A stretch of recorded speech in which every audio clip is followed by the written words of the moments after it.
Right, welcome back. Part 2 of this Sharp TV radio cassette player restoration. We are proper getting in. This was the handle. There are the two chrome parts from the handle. They've come off for a good one of them.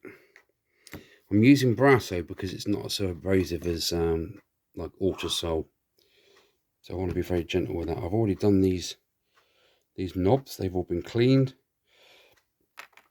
So we've got 3 selector knobs there. We've got the 2 buttons. They've been washed, but they haven't been polished yet. All the other knobs have come up right. It's a hell of a difference. It took so long to get the old finger skin out of these grooves, honest to goodness. But yeah, so we got the front out. Unfortunately, I can't get these cassette buttons off. I think they just slide on, but I think initially they used to slide on and clip. There's like a little peg that clips into place. So I don't want to break those. When I take this whole mechanism apart, which I will need to do, because the drive belt is actually still stuck on. Can you see that bit back there? Can't even point to it, I don't think. Up there. That's the belt, what's left of it. So I do need to disassemble all this, and when I do that, I will give these a darn good toothbrushing or a bit of finger blasting to sort that out. Now the tuner, I managed to get it to move a bit, but I think what's happened is because we have so many pulleys where this wire cable goes round all over the place there, they need a tiny drop of silicone just behind each one, just to free them up, because it's a string that's getting stuck. So that's good. Got the tape to eject eventually. Both speakers are out. There's one. There's t'other one. Nifty little things, aren't they? Pretty cool. I'll be very careful with those. Need to give them a good clean. There's transformer.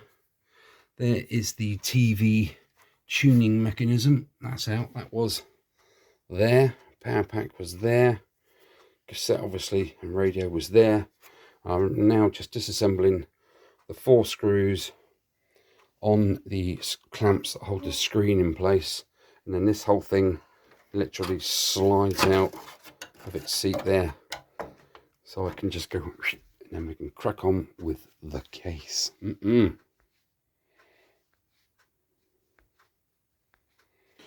Ooh, here's the place that everything I do ends up in.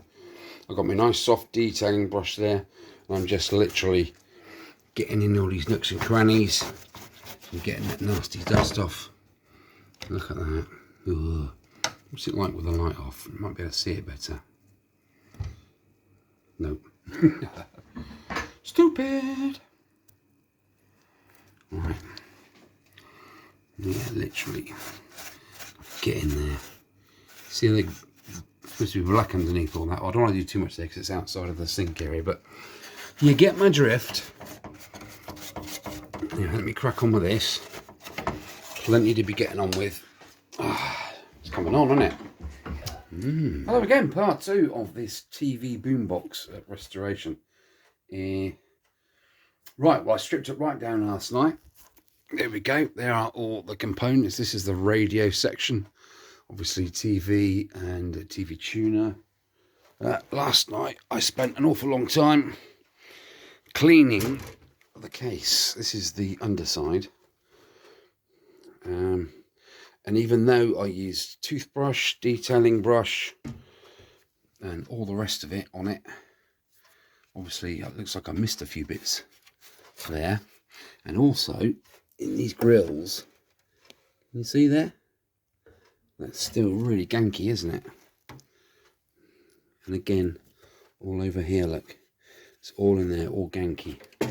Right, let's put it right side up. I mean, it looks better for a wash, but it looks like I don't know if we can pick this up or not. It looks like someone's cleaned this with like a fine Brillo, or like a Scotch pad. That's what the scratching is on the paint. Now, I did toy with the idea of just respraying it, repainting it. But bloody hell, dog.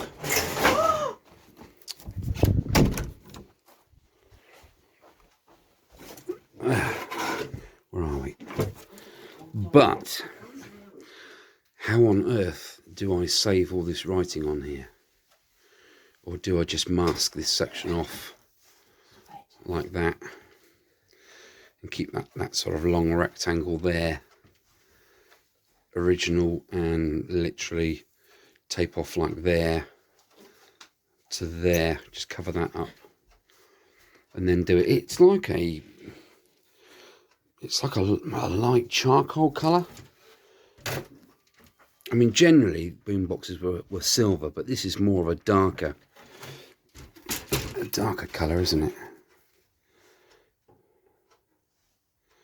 But there are so many marks on it. You know, if I get it working and put it all back together, it's still going to look like an old turd, isn't it? I mean, the camera's not really picking up all the scratches and dings on it. Anyway, whilst I ponder on what to do with this case, let's put that light off a minute.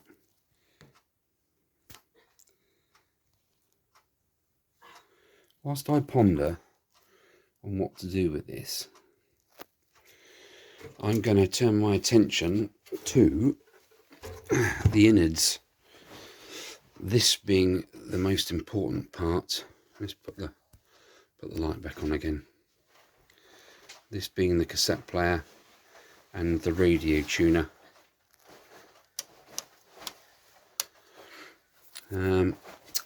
Because there you go. There's where the string wraps around that pointer needle.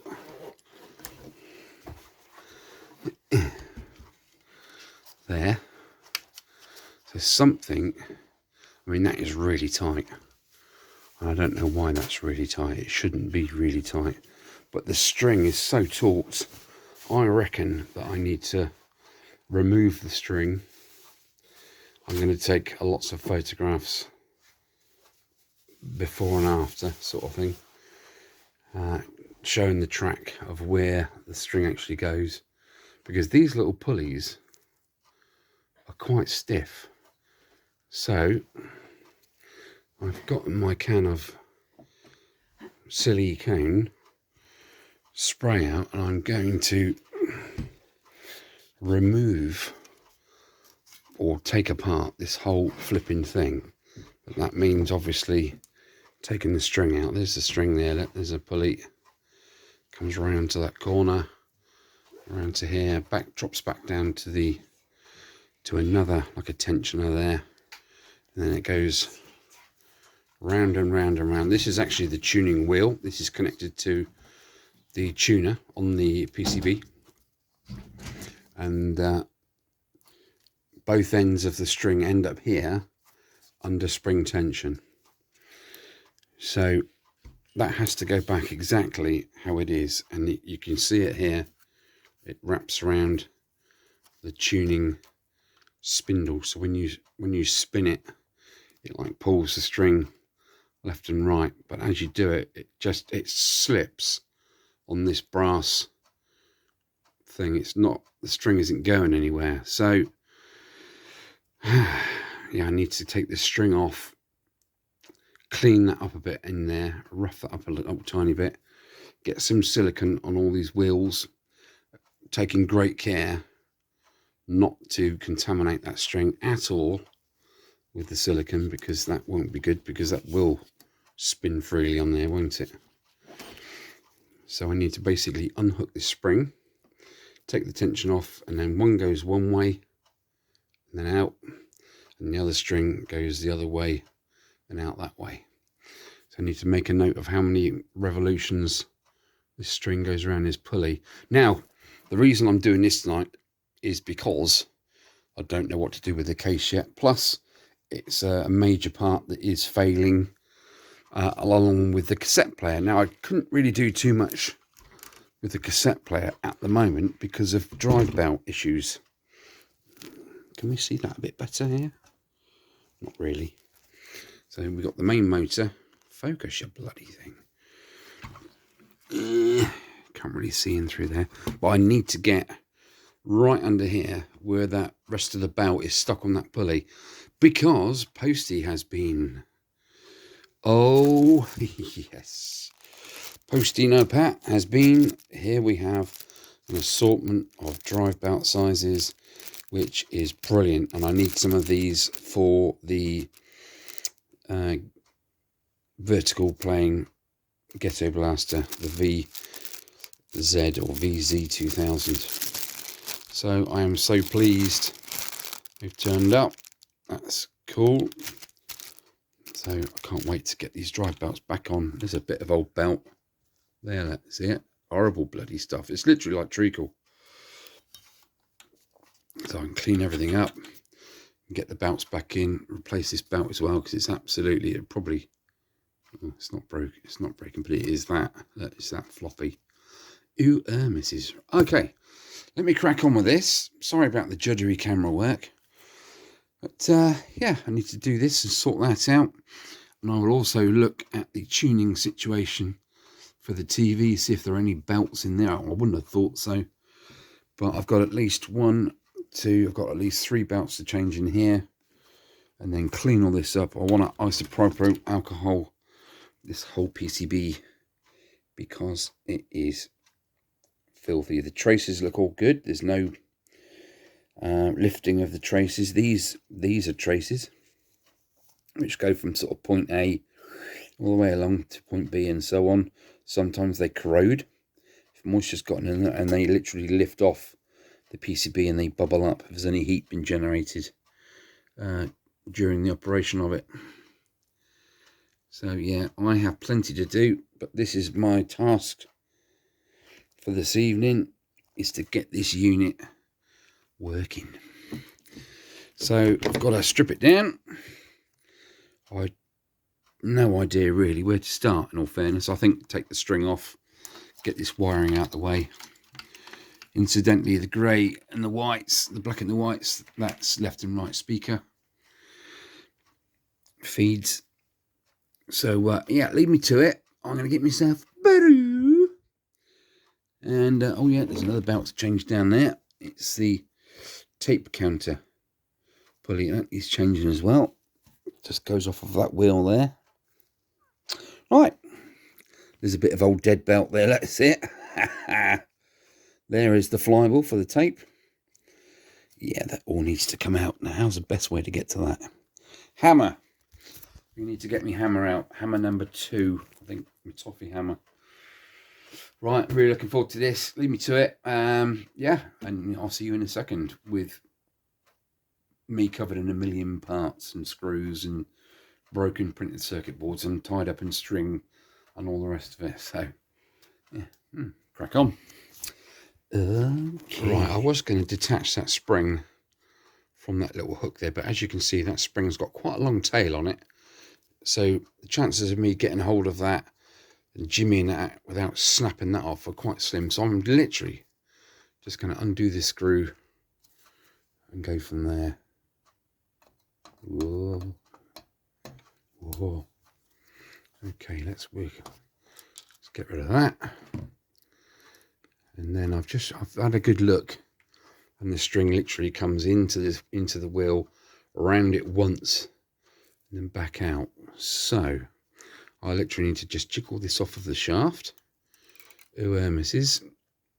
Which way around does it go? It goes right on top. Okay, so we do that, and we've lost all the tension, so we should be able to just go round, pick that off of there. Come on, off you come. Like so. Unwind it from the wheel here. Oops, right. Like so. And then literally take this stringy dingy bit. completely out the way. And there we go. Yeah. Right, now as I've done with the cover, I don't know if any of you Hawkeyes noticed it, I put every screw back in where it came out of. So I haven't got a huge box of different shape, length screws. They're all back in there. So I'm going to do exactly the same with the rebuild of this. So I'm going to take that little grub screw and I'm going to put it back in that tuner. Tuner. Right, what does this feel like?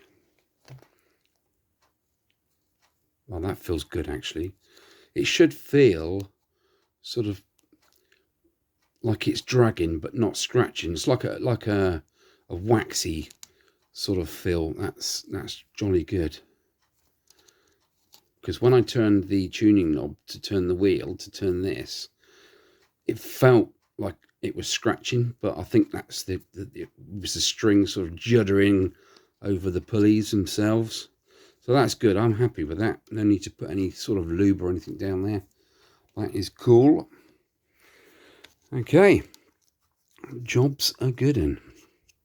Right, now that string's off, I think I need to look at how I think this is attached to the printed circuit board, and the printed circuit board is attached to this frame via these many little screws, and there's one more there. Yeah, you can see it there, attached to the frame there. So I am going to literally, I will need to undo these little nuts here, these lock nuts, take them off, take off the little, it's I think it's a wavy washer. It's not a flat washer as such, a wavy washer. Take that off because the printed circuit board will then lift up at the rear and then slide out of those holes, thus like that, you see. Okay, right. Yeah, if I undo those two screws there, that will also allow the switchgear to stay connected to the PCB on as much on the PCB as possible, because I just need to get in there to that tape mechanism and throw a bucket of water on it. All that'll do. Okay, out of all of these screws on the top here, I've only taken off 3, and I photographed where each of the 3 goes, because they're 3 different screws. They are all different. Right, so the reason I haven't undone these 2 and these 2 is because the other side of the printed circuit board, they are heat sinks. So it's pointless taking them off and unseating any cooling paste that's on there, possibly. So they can stay there whilst we get the rest of this out of the way. So I had a good look, and there's 3 screws, 1, 2, 3 that I've removed. So all this stuff here is out of the front. Okay, I've undone those 2 there, 1 there, 3 there, and I've now taken off that ring there. Now I'm using a pair of these little beasties, because they're absolutely spot on for getting in there, just loosening up those lock nuts. And once you've undone all the nuts and bolts that you think you've undone, you then find another load that you've missed. And after that, when you try to separate it all, then you find that there is 4 billion pieces of wiring that you've also forgot. So let's get that off of there. Come on.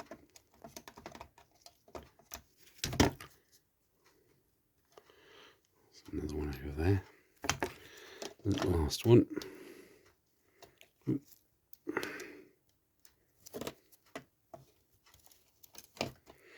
There, so that PCB now technically should be freed up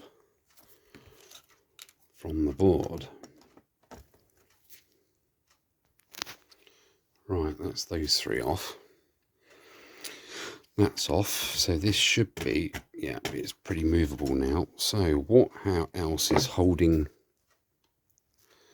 this on? It does look like it's got a bit of some sort of contamination there, doesn't it? For goodness sake, camera. Focus, man. Oh, that feels horrible. Well, it is literally. Oh, that's, yeah, that is the, that feels like click, click, click, click, click, click, click. That's bloody awful, that. So that is literally just the tuning wheel, because the string turns the dial on there. So this isn't actually turning anything physically. It's just sat in there on some sort of bearing. But it feels to me like the bearing is knackered. In all honesty, it feels horrible. Right, okay, so what's now stopping this coming out of there?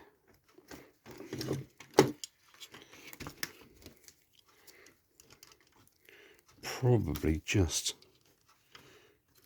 wiring, I would have thought. Yeah, like a little tie wrap just here. Now, thinking about it, I would have thought they would have plugged all the wiring from the PCB to the mechanical part of this drive unit would be plugged in.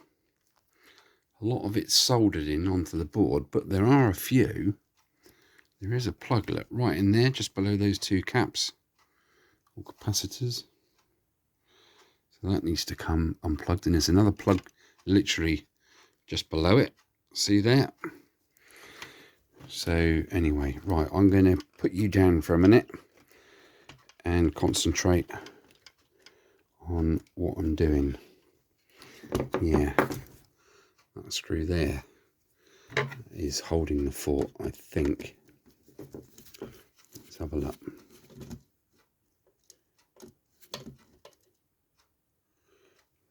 Okay, get off, please.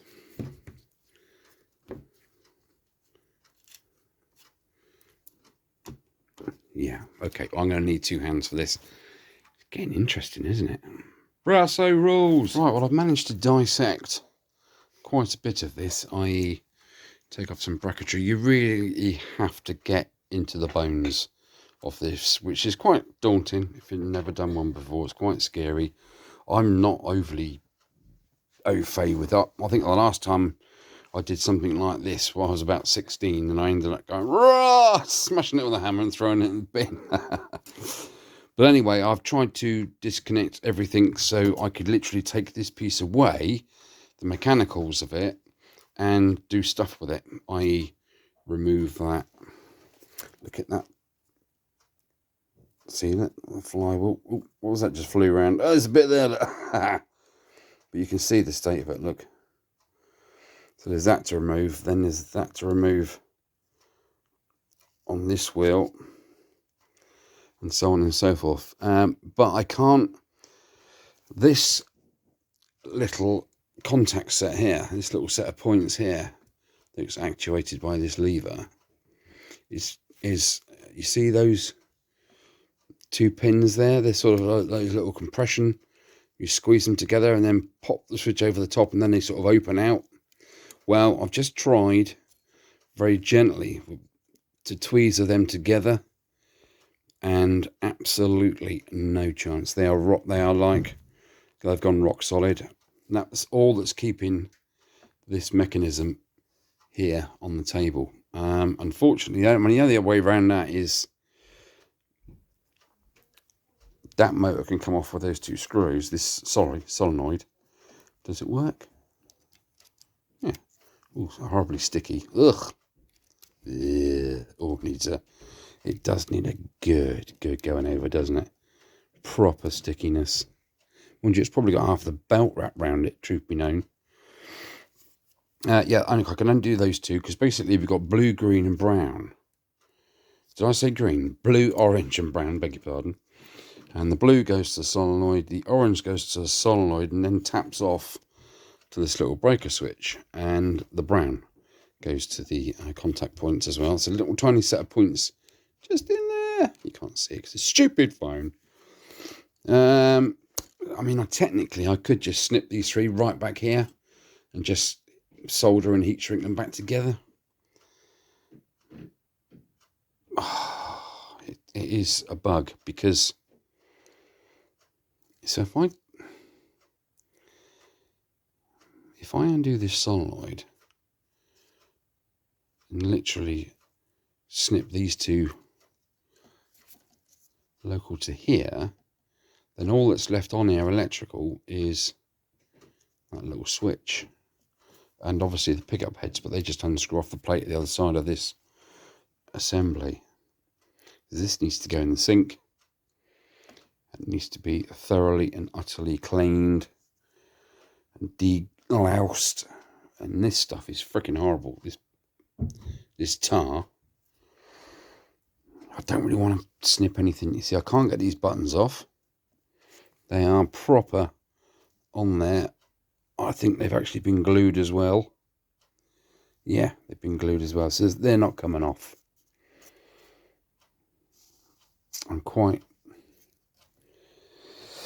It's tied my hands quite a bit, hasn't it? Oh, look at it. Oh, get off. Get off me finger bobs. Yeah. Right, yeah, I'm gonna, because these cables on the board here, they're literally soldered straight onto the PCB. So there is no, is there? Brown, where does that brown go to? That brown goes off over there.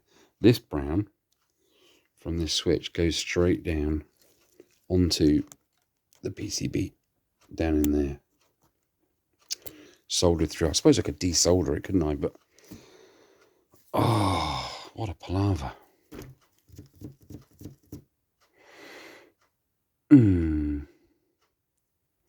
Snippety snip, don't talk back.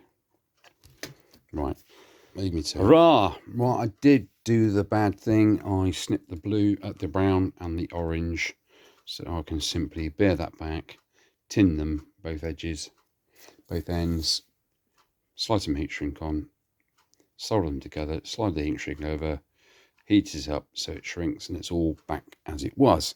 Now, I've undone the playhead. There we go, off of there. And I'm not sure. Is that stereo head, guys? I don't know looking at it. Is that a stereo head? I mean, looking at the twin whites and reds, you know, I don't know. Answers on a postcard. They come from the printed circuit board there and there. And you notice that one's got a black mark on it because they've both got 3 pins and they're both identical plugs. That black mark was put on there by me. And there's a black mark on there. So I know that one goes on there. Little top tip. So yeah, I'm not sure if that is a stereo head or a mono head. In all fairness, I don't pretend to be shit up with that. Anyway, I'm going to need the isopropyl alcohol in a minute to clean this off, and then there is a process you can do to demagnetize this little head, otherwise you get unruly noise. The other head I took off is the erase head. I know that much because I just do. That is the erase head, so yeah, that erases stuff off of your cassette. Now, so that's that. This is now its own entity, so I can go into the kitchen. There's those 2 little snip cables there, look, and I can get the vac out and all of this stuff out of the way because it is absolutely heaving, and then see what I can do with these in a very shallow bowl of water. Well, not even shallow bowl of water. I might just dip my toothbrush in a solution and clean it as best I can, because you're going to need to get down the sides of these buttons, like there. You got that side, then this button, you got that side, and so on and so on and so on and so on and so on. Need to get these boogie bits out there as well. Right, I've got plenty to do. I need to go and find some Ribena to give me a hand with this. Now, here we are back in the kitchen. I've found a nice bottle of vintage Ribena. So yeah, cheers. Right, now kids, when you take one of these mechanisms apart, they're literally made up of millions and upon millions of springs, clips, plates, brackets, bars, and all the rest of it. Okay, so just be bloody careful. Now I'm going to take this flywheel off because I need really to get in there properly, and I don't want to submerge all of this in there. You'll notice it is a lot cleaner because I've had dusty bin in there, so that's good. Now this flywheel drives the capstan, which is that, and it drives the pinch wheel, and the tape runs between there, and that's pretty good. But look at the state of this wheel. That is proper skanky. That is just colour of tape on there. Look at that. That needs a darn good isopropyl alcohol. This is supposed to be rubber. Yeah, it is still rubber. So anyway, let's pull this capstan out of there. Let's overturn it and just gently pull that up and out of there. That's what I remember as a kid, getting this capstan. I didn't even know what it was called then, this capstan flywheel out, and I noticed that the nib there, that's sort of like a motorbike carb needle, isn't it, if you like, that stuck out just a bit further than the base of this, and I used to do this for hours. That's how bored I used to get. Anyway, you might notice this little piece here. Yes, when I stood up from the table in the lounge, I now picked this up. That was left on the mat. I'm thinking, where the bloody hell does that go? Anyway, I'll work that out later. I'm pretty sure. Which way round was it? It was that way up. So it's come off the bottom. And I reckon it goes through there, like so, and then it sits on there. Because as you see that little lever there, look, as you do that it actuates that little lever, and it seems to pivot and seems to be in the right place near the pickup heads and all the rest of it. So yeah, I'm kind of happy that that's where that goes. Let me just take it out again before it falls out, and I'll tread on it on the floor. Now it's still going. Oh, it's just starting to pick up now. Right, like I say, yeah, I'm going to get the soapy water in the bowl, nice and hot, toothbrush, and I'm going to go across all of these. Incidentally, since I've hoovered it, you might have noticed we have a pause button now. That's play it. That moves, that moves, that moves, that moves, and the last one doesn't because I think that's a record, but that will only be able to press down once a cassette is in there and it's pushing on a mechanism to then allow. Oh yeah, there we go. Look, you press that when you put the cassette in there, it pushes that lever down like that, and then you can push that button in. You see, look. If you'll notice on an old cassette, on the not the tape end, but the opposite end of that, you've got two little knockouts. And obviously if the little tabs are broken out, then that, when it sits in there, that prong just goes up into the hole. So therefore this lock doesn't undo, therefore you can't record over it. So that's how you sort of protect your recordings, by taking that little tab out of there.